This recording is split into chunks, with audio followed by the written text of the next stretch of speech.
ஒளிபரப்பப்படுது. ஒரு மேடைகளில் அதிமுக முன்னாள் அமைச்சர்கள் அதை குறித்து ஒன்றுமே பேசாமல் வேடிக்கை பார்ப்போம். இங்கே தான் இருப்பார், கிரிவஸ் ரோடு தான் எடப்பாடி போய் கேட்குறது தானே. அதாவது அந்த இயக்கம் எப்படி தன்னை அடிமைப்படுத்தி கொள்ளுகிறது என்பதற்கு இதுவெல்லாம் ஒரு உதாரணம். மேடையிலே பேசுபவர்கள் எவராக இருந்தாலும், ஏன் அந்த நிகழ்ச்சியிலே கலந்து கொண்ட முன்னாள் பாரதிய ஜனதா கட்சியுடைய தலைவர் அண்ணாமலை என்றாலும் கூட அவர் வசைப்பாடாத பாடே இல்லை. பேரறிஞர் பெருந்தகை அண்ணாவை, பெரியாரை, ஏன் மாண்புமிகு முன்னாள் தமிழக முதல்வர் அம்மையாரை, ஏன் மறைந்தும் மறையாமல் கலைஞரைப் போல் கலைஞருக்கு அடுத்தபடியாக மக்களிடம் செல்வாக்கு பெற்றிருந்த புரட்சி நடிகர் எம்ஜிஆரை அவர் பாடாத வசைகளே இல்லை. அவர் அழைக்கின்ற ஒரு மேடையில் இவர்கள் போய் அமர்கிறார்கள் என்றால் அந்த இயக்கத்தை அடிமை சாசனத்தை எழுதி தந்து விட்டார்கள் என்றுதான் அர்த்தம். திராவிடத்தையே அழிப்போம் என்று சூளுரைக்கின்ற எச் ராஜாவும் அந்த மேடையிலே தான் இருக்கின்றார். திராவிடம் இனி தமிழகத்திலே கோலோச்ச முடியாது என்று அழுத்தம் திருத்தமாக சொன்ன அண்ணாமலையும் அந்த மேடையிலே தான் இருக்கின்றார். பக்தர்களுடைய பார்வை என்னுடைய பார்வை அல்ல, ஒட்டுமொத்தமாக நேற்றைய மாநாடு என்பது அரசியல் மாநாடு தான். எங்களை பொறுத்தவரை எங்களுடைய முதல்வருடைய நிலைப்பாடு அரசியல் வேறு, ஆன்மீகம் வேறு. அரசியலும் ஆன்மீகத்தையும் கலந்து அரசியல் ஆக்காதீர்கள் என்பதுதான் எங்கள் முதல்வருடைய நிலைப்பாடு. அந்த நிலைப்பாடில் என்றைக்கும் நாங்கள் உறுதியாக இருப்போம்.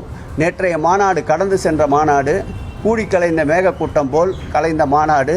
கொள்கை கூட்டம் என்பது வேறு, கூடுகின்ற கூட்டம் என்பது வேறு, கூட்டுகின்ற கூட்டம் என்பது வேறு. அது கூட்டிய கூட்டம். ஆகவே அது ஒரு நாள் கூத்து நேற்றோடு முடிவடைந்தது. எவ்வளோ கேள்வி வச்சிருக்கீங்க பாரு.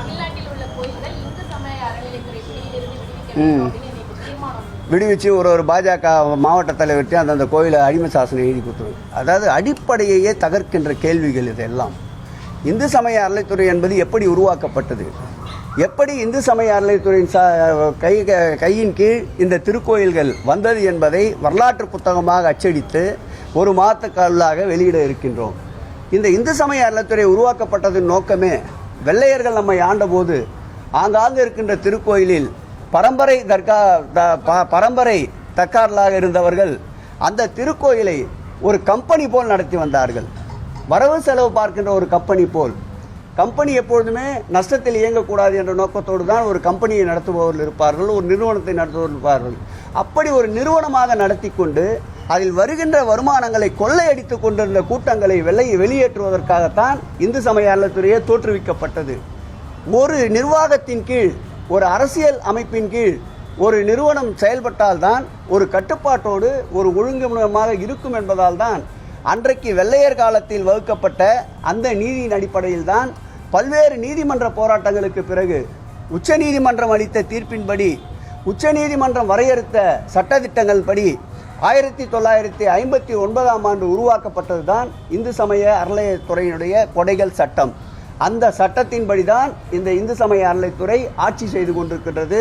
அவர்கள் நினைப்பது போல், எங்கள் நினைவில் வாழும் முதல்வர் சொன்னது போல் கோயில்கள் கூடாது என்பதல்ல, அது கொள்ளையர்கள் கூடாரமாக மாறக்கூடாது என்பது எங்களுடைய கலைஞர்களுடைய ஆணித்தரமான கருத்து. அவர்கள் கோயில்களை கொள்ளையர்கள் கூடாரமாக மாற்ற நிற்கின்றார்கள். நாங்கள் திருக்கோயில்களை ஆன்மீகவாதிகளின் கோயிலாக மாற்ற நிற்கின்றோம்.